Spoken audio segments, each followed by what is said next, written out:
You should get out more. And I should too. Out of our own little lives, out of the virtual world, into God's kingdom, into the real world, into relationships with people, into the adventure that God has for me to this day. When you and I do that, we can go in one of two modes. Another writer has written about this, and I'll come back to it, but just to make it clear at the start, I can go through my life, this writer says, as a tourist. If I'm a tourist, I'm in charge. I go where I want to go, when I want to go. I want to make things happen fast. Or I can go as a pilgrim. And if I'm going as a pilgrim, my whole life is spent getting to some place, and I'm not the one calling the shots. Now, I say this because we are talking about the fruit of the Spirit and how we can cultivate that, as opposed to the way of life that online immersion often thrusts us into. And Jay Kim has written about this in the book Analog Christianity. So we're looking at how do we cultivate the fruit of the Spirit. I can't do it. I can't make it happen. And that's particularly true for the fruit of the Spirit that we're talking about today, which is patience.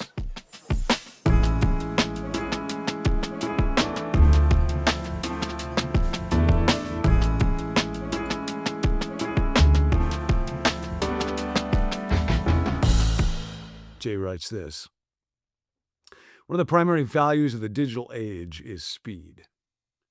Things must get faster without fail. When the World Wide Web was introduced in 1993, it took about 30 minutes to download a single low-quality song. Today, even average internet connections can download 1,000 songs with high-end audio quality in the same amount of time. In 1993, it took several days to download a single low-def movie. Today, we can download hundreds of 4,000 quality movies in the same amount of time. And it's not just internet speeds. It's the expediency and convenience with which our smartphones now allow us to order food. Remember, people used to just eat food, and then it was fast food. And then fast food was too slow, so we invented the express lane so family could eat in SUVs as God intended for them to do. But then it took too long, so then it's DoorDash. Food, socks, books, furniture, groceries, all delivered within days, sometimes hours, right to our front doors. We don't do much waiting in the digital age. Things at our beck and call. We'd assume such convenience would allow us to slow down in other areas of life, with the people and the moments that matter the most, because we're saving time doing all this other stuff. But the opposite has happened. We are just growing increasingly impatient and living at kind of frantic speeds. So now with the advent of internet, there's other phrases. We talk about things happening in real time. Like, what other kinds of time are there? Now, it's no longer to watch news. It must be breaking news. I mean, news, by definition, it's new. It's what's happening right now. But now, news may be old news, yesterday's news. So it's got to be breaking news. Now, sometimes we do need speed. Speed is not always a bad thing. I was on a hike just in the last month with a friend who's about 30 years younger than me, and we literally came within 12 feet of a bear. We're looking through some brush, and there is a bear. That was a sobering moment. And I was trying to remember what you're supposed to do when you see a bear. Don't run, don't make noise, all kinds of stuff not to do. And again, I was with somebody who reminded me of that old line, I don't have to outrun the bear. I just have to outrun you because this person's way younger than me. So we both end up being okay. Speed is very necessary in our lives sometimes, but we live in a world where we become addicted to it. And we go through our lives like tourists, just what's happening here. If this isn't interesting, then I'll go on to something else. So the invitation today is to ask God to cultivate patience in your life, a patient, that is to say, unhurried and fully present and determined spirit. This is what James wrote. Be patient, then, brothers and sisters, until the Lord's coming. See how the farmer waits for the land to yield its valuable crop, patiently waiting for the autumn and spring rains. You too, be patient and stand firm, because the Lord's coming is near.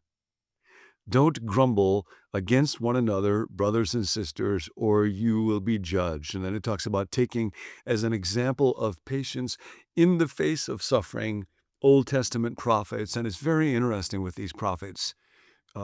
Being patient did not mean that they were at all complacent about sin and suffering and evil and what's wrong with the world. To be prophetic is kind of to be on the opposite side of that spectrum.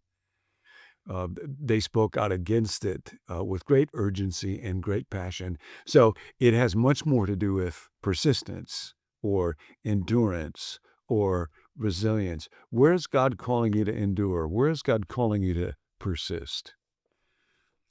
This is from an author by the name of Win Collier. He writes about Eugene Peterson, who was a remarkable pastor and a writer. But any task, like writing, generally will require a lot of patience and a lot of endurance, a lot of resilience, a lot of persistence. He writes about how Eugene's early writing mostly resulted in piles of rejection letters. One article was rejected by 3 periodicals in a row. He was commissioned to write a book on evangelism, and that never got published. He finally got a book or 2 published, and they sold quite poorly. And so he had written another book about discipleship from the Psalms of Ascent, and nobody would touch it. His brother Ken kept telling him, just keep sending it. He kept stuffing the manuscript into manila envelopes back in the day and kept mailing them. 23 publishing houses, 23 rejections. Getting a letter back if he was lucky, until finally he sent it to a publisher called InterVarsity Publishing House, and one editor read it and thought, yeah, this might be worth it. Interestingly enough, that was a book Eugene wrote titled A Long Obedience in the Same Direction. And that book became a classic. It's written about what are called the Psalms of Ascent in the book of Psalms, and those are psalms that Israelites would sing as they were ascending, as they were marching up. As you may know, Jerusalem was a city on a hill. When they were going up to Jerusalem, they would sing those songs and remember that our life is a journey to God, and we move one step at a time. It's very interesting that the modes of time laid out in Genesis 1 have remained pretty consistent, still about 24 hours a day, still about 7 days in a week. The seasons, summer and winter and springtime and harvest, tend to move at about the same speed. The journey from childhood to adulthood to birth to death. God is just not in a hurry. And so Eugene writes this book, and he's the one that makes this distinction that we were noting. Jay writes about this in his book also. The difference between living today like a tourist, I'm in charge, I'll go where I want, I have the experiences that I want to have, as opposed to a pilgrim where I'm on my way to someplace and I will never fully arrive, not in this world. Here's part of what Eugene writes in this book that got rejected 23 times and only came to be written, and perhaps his other works that came to be written would not have happened otherwise. Maybe the Message Bible that has touched millions of people's lives would never have seen the light of the day if he was not patient and did not persist in the face of rejection. Patience as a fruit of the Spirit is not passivity. He writes, religion in our time has been captured by the tourist mindset. Religion is understood as a visit to an attractive site to be made when we have adequate leisure. We assume that if something can be done at all, it can be done quickly and efficiently. Our attention spans have been conditioned by 30-second commercials. And of course, you wrote that over 40 years ago, so our attention spans are a lot shorter now. And then he goes on to write, when he talks about this little phrase, which he took from Friedrich Nietzsche, interestingly enough, a philosopher who was quite far away from Orthodox Christianity. And Eugene loved the subversive nature of taking a phrase from Nietzsche and turning it into a spotlight on how discipleship to Jesus works. He writes, Pilgrims, that word tells us, we are people who spend our lives going someplace, going to God, and whose path for getting there is the way, Jesus Christ. We realize this world is not my home, so I will be patient. We set out for the Father's house. Abraham, who went out, is our archetype. And Jesus, who said, I am the way, I am the truth, I am the life, is the one whom we follow. So, your invitation today and mine as we seek to get out into God's way and God's world is to be patient. One more word from Scripture. This is 2 Peter. Whatever it is that you're going through, wherever you're facing rejection or failure, if you're sitting in a prison cell, if you have lost somebody, if your health is tanked, if there's a problem in your family, if you feel like a failure, and you're wondering when are things going to change, do not forget this one thing.